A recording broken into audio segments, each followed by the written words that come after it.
everyone, so welcome back to another video. In this video we will continue our lecture of the analog computation. Okay, so this is the second lecture. So in the last lecture, as you remember, we have solved this linear differential equation, okay, which is d square y by dt square plus a dy by dt plus by equals to ct with the provided initial conditions. And this was the circuit we made to solve this. So what happens is, as you can see in the previous circuit that we made to solve the equation, we have explicitly represented the resistor R and the capacitor C. So now a convention has been evolved in the literature to represent the analog computer blocks such as the scale integrator, the summer, the integrator. Okay, so a convention is made to represent them, in which we do not have to explicitly represent the resistors and capacitors. That saves our time. Okay, so this is basically the summing amplifier in that particular convention. What does this one and this 10 represent here? This is basically the gain. Okay, so this is the gain to the corresponding input. So for E1 the gain is 1, for E2 the gain is 1, and for E3 the gain is 10. Now only standard gain of 1 and 10 are provided. Okay, if you want to some other value of gain, that what you have to do is to scale to that particular value. To scale the gain to that particular value, what you have to do is you have to put a potentiometer at the input of the amplifier. Fine, I will give an example how to do that. Now firstly discusses what will be the output of this summing amplifier. So as you can see, this will be basically the output of this summing amplifier. As you know, for E1 the gain is 1, so you will get E1 only, and for E2 the gain is 1, you will get E2, and for E3 the gain is 10, so you will get plus 10 E3. As it is a summing amplifier, so it will add all of them, and it is inverting, so the minus will be there. Now for the integrator, so this is the circuit for this is the convention for to represent the integrator. As you can see here, we have an additional rectangle here. Okay, and how much is the gain of the integrator? 1. Okay, now if you want some other value of gains, then what you have to do is you have to put a potentiometer here. As you can see, it is showing the value 0.5, so this will basically scale the 10 volt to 0.5 times, and this will be the output of this integrator. That is, it firstly integrated the input signal, that is E1.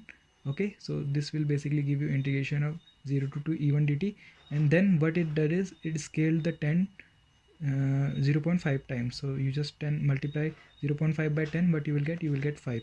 And why it is a minus sign here? Because it will basically invert it. Fine, it will invert the input. Now this is a summing integrator, so this is basically integrator and summer combined. So here it is also summing E1, E2 and E3, and it is also integrating. Okay, and here also potentiometer of 0.3 is applied. So this will be basically the output of it. For E1 the gain is 1, for E2 the gain is 10, and for E3 the gain is 1. So this is what you got, and all of this got summed up, and then you also integrated that particular value, and along with that you have here minus 10 and 0.3. So 0.3 times 10 you will get 3. Why it is plus sign here? Because it was minus 10, so it got inverted. Now this was the equation we solved in the previous lecture. Okay, now what we do is, let's provide the value of constants here.